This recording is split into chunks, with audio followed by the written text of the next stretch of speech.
não parar, não precipitar e não retroceder.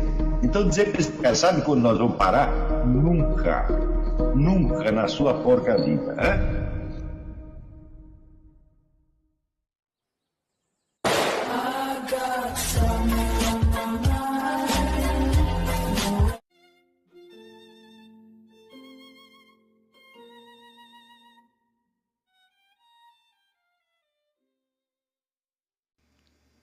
E aí pessoal, tranquilo?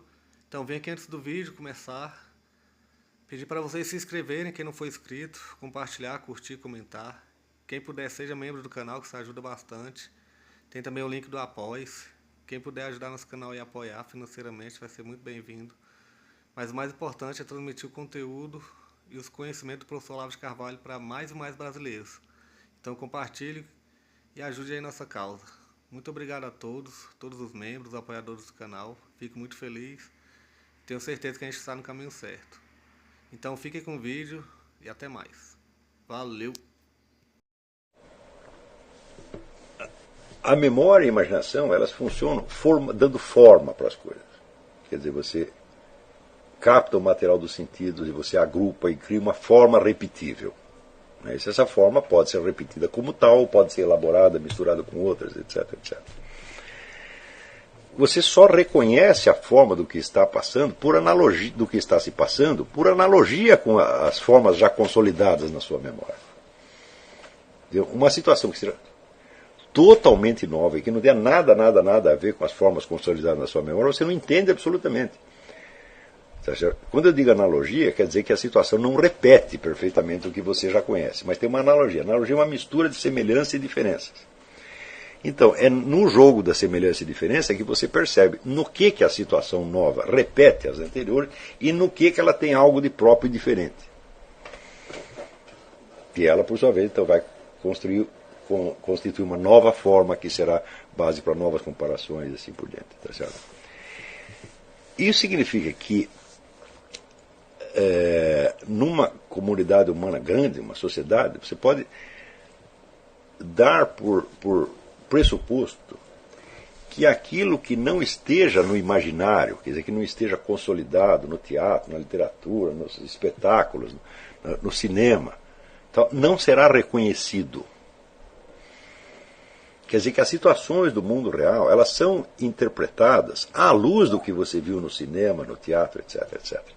Então, essas formas imaginárias são os modelos pelos quais você entende as coisas. Então isso quer dizer que se algo que se passou é muito diferente dos modelos consolidados, tá certo? Não tem inteligibilidade e muito menos credibilidade para as pessoas.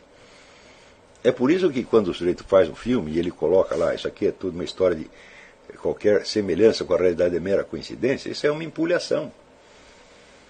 Porque sempre que você conta uma história, você está dizendo, é assim que as coisas podem se passar. Mas se você mostra, você está mostrando apenas uma possibilidade, mas se você mostra sempre as mesmas possibilidades, o que escapa desse mundo de possibilidades não é compreensível e não tem credibilidade. Está compreendendo? Então, isso quer dizer que a responsabilidade do ficcionista é enorme. O ficcionista que inventa uma história, ele está moldando a cabeça do seu espectador muito mais do que o jornalista que dá uma notícia. Porque a notícia você só vai tomar conhecimento através do seu resumo, está certo, escrito, ou de um filminho documentário de 2 minutos que vai passar na televisão. Mas os modelos que foram acumulados no cinema, tá certo, são horas e horas e horas e horas e horas. E aquilo se repete, você pode ver várias vezes, e o filme repete o outro, que repete o outro, que repete o outro, que repete o outro. Então, essa é a mesma coisa. As pessoas acreditam mais nos filmes de Hollywood do que no noticiário. E isso é natural que seja assim. Está compreendendo? Então, é por isso que vamos dizer, a desculpa de que a famosa liberdade da arte, né? Não, você tem que ter liberdade criativa e você não pode sufocar a inspiração dos caras. Bom, isso aí só é verdade se houver também, vamos dizer, a responsabilidade correspondente. Quer dizer, você acostumou o público a ver assim o assado. Né? Então, quando acontece uma coisa diferente, eles não entendem. Está compreendendo?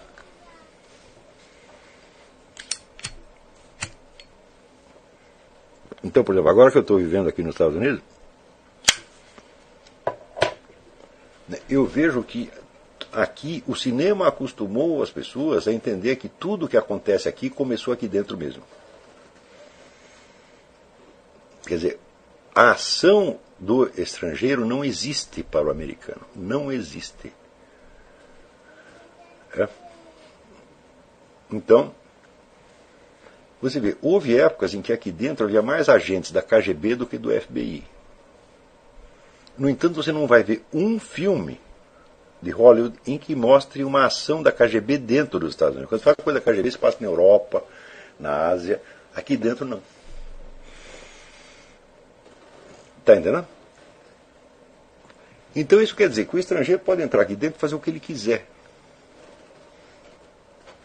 Ele está fora do imaginário americano. E, portanto, você pode até contar o que ele fez. Não tem impacto. Mas se você disser, olha, tem uma companhia de petróleo que fez isso, assim, assim, tem a CIA fez isso, assim, assim, tem um impacto, porque eles estão acostumados com isso. Quer dizer, é uma espécie de... É incrível, é um provincianismo mental da metrópole. Eles sabem que eles são o país mais poderoso, mais rico do mundo, mais importante, então eles só acreditam que eles são os agentes, eles nunca são os pacientes, eles nunca sofrem a ação. Né? E, no entanto, que você acompanha, por exemplo, a história do jornalismo americano, você vê que as opiniões que se tornaram dominantes na mídia, as opiniões são mainstream, hoje, são idênticas à da propaganda da KGB de 50 anos atrás. Então você vê que essa ação teve um impacto profundo. Mas se você disser isso para um americano, ele fica até ofendido. Ele não pode aceitar, né, a ideia de que eles foram vítimas inermes de um estrangeiro mais inteligente. Está compreendendo? Quer dizer, qualquer teoria da conspiração que aponte, vamos dizer, os culpados usuais, que são geralmente a CIA e as grandes corporações, né, a coisa é acreditada. Mas se for um agente estrangeiro, não é acreditado. Então você veja o impacto que tem a obra de ficção. Então, se nós queremos nos tornar capazes, vamos dizer, de entender situações humanas infinitamente mais complexas do que essa que eu estou explicando para vocês, então o único jeito é você ampliar a sua imaginação e enriquecer a sua imaginação. E o meio para fazer isso é, né, literatura de ficção. Tudo, leio tudo. Quanto mais ler, quanto mais guardar na memória, melhor para vocês. Está entendendo? Então aproveite este primeiro ano deste curso para enriquecer o seu patrimônio literário. Tá certo? Então, quando as pessoas vão dizer... Eu conheço muita gente no Brasil, jovens sobretudo. Ah, já li Eric Wegener, já li aquilo, mas está faltando este elemento. Não é isso? E vou dar um outro conselho para vocês. O que você deve ler em matéria de ficção? Você deve ler aquilo que o restante da humanidade já leu.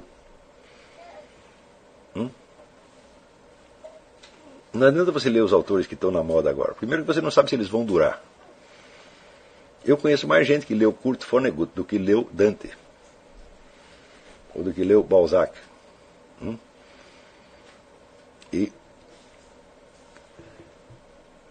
Então vocês não têm que acompanhar a moda literária. Vocês têm que pegar um patrimônio que é comum à humanidade. Que é o patrimônio de imagens, de situações, etc. Que é o que a humanidade inteira conheceu. Então aí entra o conceito dos clássicos. É isso?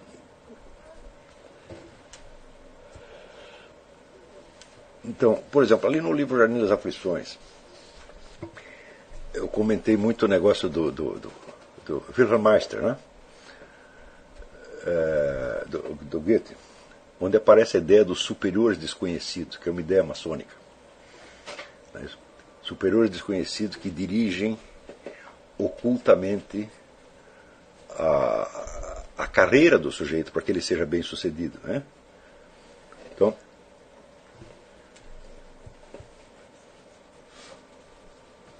você, a partir disso aí, você pode identificar muitas situações reais que acontecem.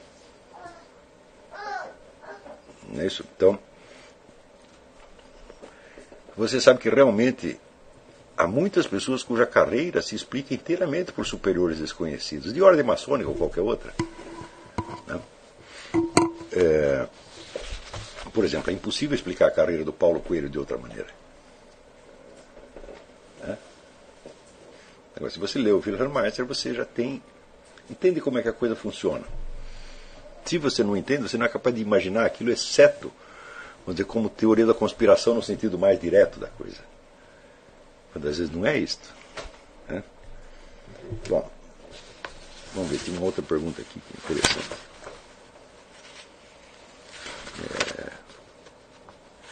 Aqui, Luiz Carlos pergunta: obrigado pelas soluções, são muito boas e esclarecedoras. Se todos os professores de filosofia fossem assim. Bom, seria bom, né? Uma dúvida. O senhor diz que filosofia é a unidade do conhecimento, a unidade da consciência e vice-versa. Gostaria de saber se quando esse fato acontecer não seria equivalente a que seja misticismo e iluminação. E, bom, então deixa eu corrigir aqui. A filosofia não é a unidade do conhecimento, a unidade da autoconsciência e vice-versa. Ela é a busca da unidade do conhecimento, da unidade da consciência e vice-versa. Essa busca não termina nunca. Se terminasse, pronto, uni todo o conhecimento. Então eu sou o Buda. Então alcancei aí o Nirvana. Mas ó, isso não acontece, não. Então, o negócio não essa busca da unidade do conhecimento, ela não pode terminar, por quê? Porque você termina. Nós temos um prazo de vida. Se fôssemos criaturas eternas, facilmente realizaríamos essas duas coisas. Né? Mas como a nossa forma de vida é temporal, e mais ainda, tudo que é conquistado pode ser perdido no instante seguinte. Ele tem que ser continuamente refeito. Essa é a condição real da nossa vida. Quer dizer, esta experiência, vamos dizer, a experiência da permanente reconquista, busca e reconquista dessa unidade e perda dela, tá certo? É muito importante para vocês entenderem o que é efetivamente o conhecimento humano e não divino. Porque todo mundo, no fim das contas, está buscando o conhecimento divino, tá certo? E isso não é possível. Então, o conhecimento divino seria aquele que se incorporasse em você de uma vez para sempre, nunca mais fosse perdido.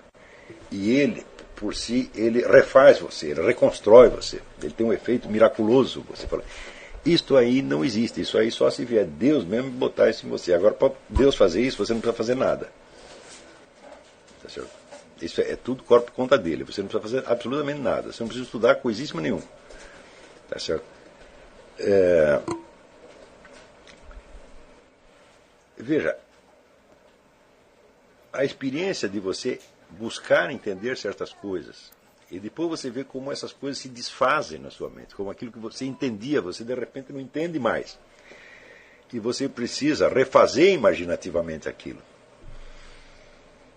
Você precisa recordar. O que é recordar? Botar no coração de novo. Não é isso? Isso requer um esforço. Você vê como isso é difícil, como a ignorância nos persegue o tempo todo. A ignorância, o esquecimento, o entorpecimento, o emburrecimento. A hora que você entende que você é assim, você entende que a humanidade também é assim. É? E você entende que esse é um dos mecanismos fundamentais da história humana. Aquele negócio que dizia o Jean Forestier, quer dizer que junto com a história da ciência teria que ter a história da ignorância. Se você não entende isso, então a história que você está estudando é uma história imaginária. Onde o conhecimento, uma vez adquirido, se torna patrimônio de todos e pronto. Como se você transmitir aquilo para a geração seguinte não fosse um problema enorme, uma dificuldade terrível, e como se na própria transmissão, supondo-se que ela exista, não se perdesse muita coisa. E eu vejo que a maior parte das pessoas não entende nada da história porque não lembra disso. Para dar um exemplo simples, quando foi a década de 90 e caiu a União Soviética, todo mundo disse que o comunismo acabou. Né? Então, eu digo, olha, passa 5 anos, ninguém mais lembra o que era comunismo. E se você fizer a mesma coisa diante deles de novo, eles não reconhecem, porque eles não sabem que Eles não sabem o que foi o comunismo, então quando aparece de novo, né, não conhecendo, o nego não reconhece. Então, vamos dizer, muitas operações estratégicas no mundo são feitas baseadas no esquecimento público.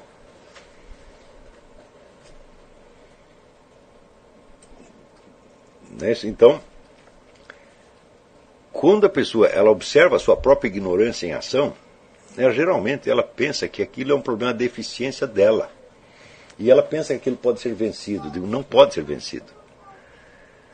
Isso faz parte da estrutura humana. E você tem que levar isso em conta sempre.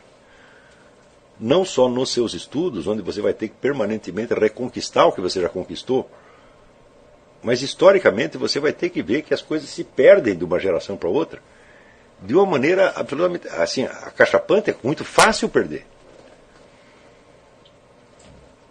Você diz, se todos os professores de filosofia fossem assim, bom, muito bem. Para você acabar com o ensino de filosofia no país, basta uns poucos anos. Basta você apagar, às vezes, num detalhezinho, você apaga um monte junto com ele. Você vê, quando, na história da nossa autoconsciência nacional, né, o pessoal apagou, por exemplo, o Mário Ferreira dos Santos, eles apagaram tudo junto. Porque é necessário, vamos dizer, que a sua consciência histórica do que está se passando acompanhe o que está efetivamente se passando. E não, vamos dizer, um modelito inventado que você já fechou e você acredita que as coisas são assim, sabe? Quando você observa as considerações sobre a história da filosofia no Brasil, né, que se trocavam como figurinhas ali na USP, né, no tempo do João Cruz Costa, ou do Paulo, agora esqueci o nome do sujeito que escreveu, o Departamento Francês do Ultramar, Paulo, não sei o quê, professor da USP, escreveu um livro, um Departamento Francês do Ultramar, sobre a Faculdade de Filosofia da USP. Né? Ou as discussões no próprio Instituto Brasileiro de Filosofia. Né? E você vê que tudo aquilo estava ignorando o maior filósofo presente.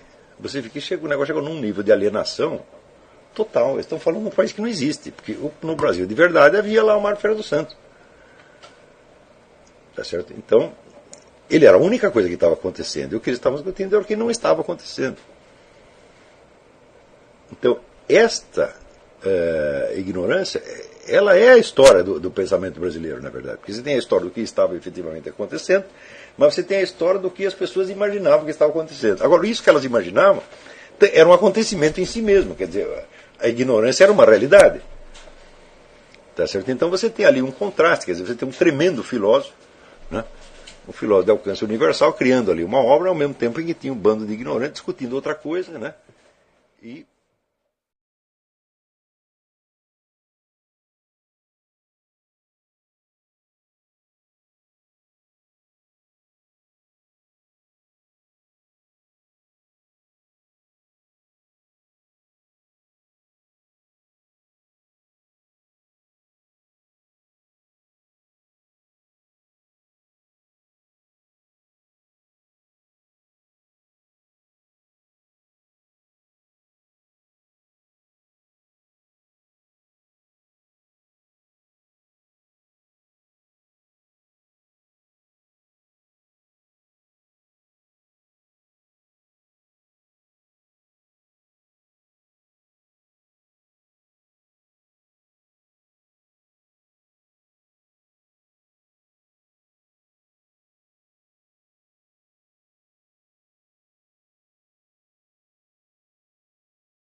Chegamos a mais um final de uma aula, de um vídeo. Espero que tenham gostado. Quem não se inscreveu ainda, se inscreva, compartilhe, comente. Ajude o nosso canal, apoie, seja membro. E ajude o nosso canal a chegar a cada dia a mais brasileiros que precisam muito do conhecimento do professor Olavo de Carvalho. Então é isso aí, fique com Deus, até o próximo. Valeu! Então é isso aí, pessoal. Que é o nosso canal. Que são alguns livros que eu já li. A maioria foi doação, mas alguns eu adquiri, professor Olavo de Carvalho. Alguns livros se perderam aí que eu emprestei. Professor Alexandre Costa. A Bíblia Sagrada. 10 lições sobre Karl Marx. Indico a não ler esse livro, que é muito ruim mesmo. uns pensadores aqui que realmente, como o professor Olavo de Carvalho disse, não são pensadores. Valeu, tamo junto aí. Apoie nosso canal, seja membro.